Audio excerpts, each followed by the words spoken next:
right, this is editing exercise number 6. And our sentence is, since a little country of a dozen or 15 hearths cannot always support a teacher, they have schoolmasters who are paid by the whole valley, who make the round of the villages, spending a week in this one, 10 days in that, and instruct them. But what a disgrace to be ignorant. Do like the people of Cures. So what we have here is we have down here that it is in quotation marks. And it probably should be in quotation marks because it is a quote. So we're going to go ahead and put quotation marks around the beginning and the end.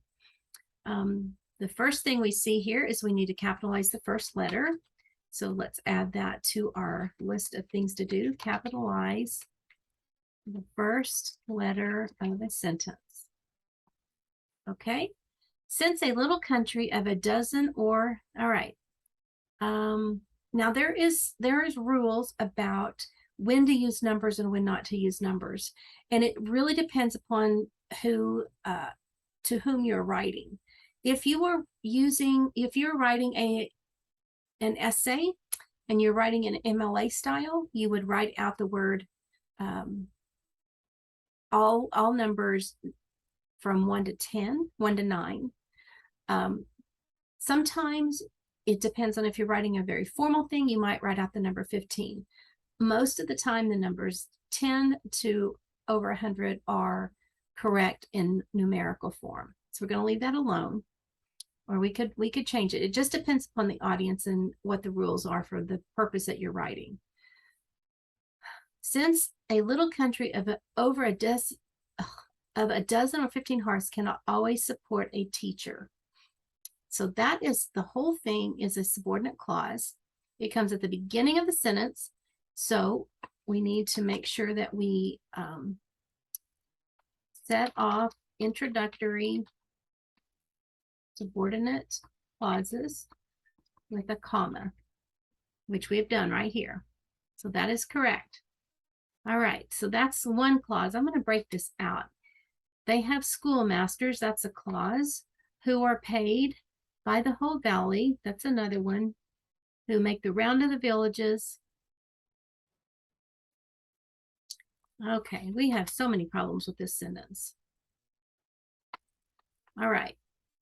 Since a little country of a dozen or 15 hearths cannot always support a teacher, all right, they have schoolmasters. There's nothing wrong with that. We're going to go ahead and connect that with the other sentence. Who are paid by the whole valley. That is a subordinate clause that comes at the end of a sentence, and that's fine. And then they have, so I would personally put a period right here, and I would say these teachers make the round of the villages,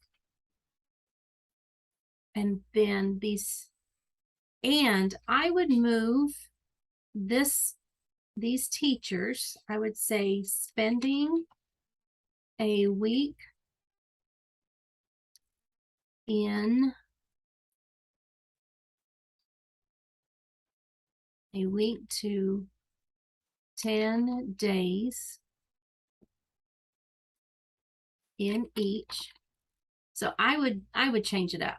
I mean, that's just me, because it sounds, it's really wordy. These teachers, this spending a week in this one, 10 days in that, and instruct them, well, not in instruct them. That's a description of the teachers. So it needs to be close to the teachers, not close to the villages. The way it's written down here is that the villages spend a week in this one and 10 days in that one. So we need to move this description up closer to the teachers. These teachers spending a week to 10 days in each make the round of the villages, and we don't need a comma because it's a compound verbs. So the teachers, what do? They make the round of the villages and instruct the students. Okay, and we're going to put a period there.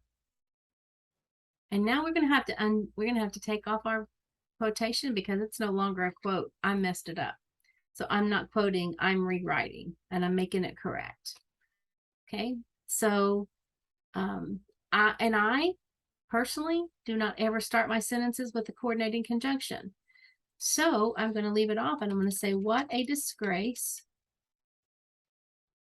Disgrace to the ignorant. Exclamation. And there's nothing wrong with this. Do like the people of Qeyras. Okay. That's how I would correct that. That's how I would correct that sentence. So when a title is used in place of a person's name, capitalize the title. Well, that doesn't go with this. So I'm going to take that off. That doesn't have anything to do with this sentence. An exclamation is followed by an exclamation point, and we've used 2 exclamation marks, so we're going to leave that. Capitalize the first letter of the sentence. We've done that. Set off introductory subordinate clauses with the comma. The next thing we learned is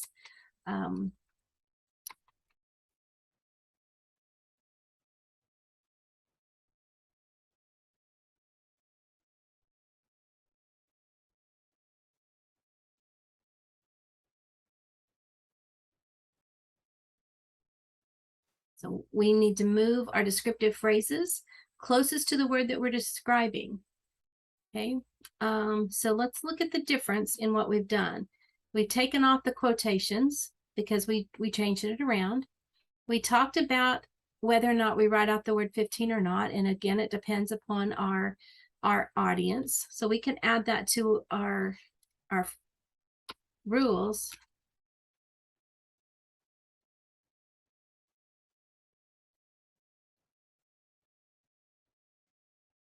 Okay, you don't necessarily have to, but depending upon the audience, you may or may not write out the rules. Let's put it you may or may not write out all the numbers in word form. I write proposals, and those are government, often long documents written for government. And we follow the rule that if the number's 10 or over, we don't write it out. But that is dependent upon who you're writing, to whom you're writing. All right, let's see. What else have we done here? We changed it where we shortened longer sentences. Shorten long sentences.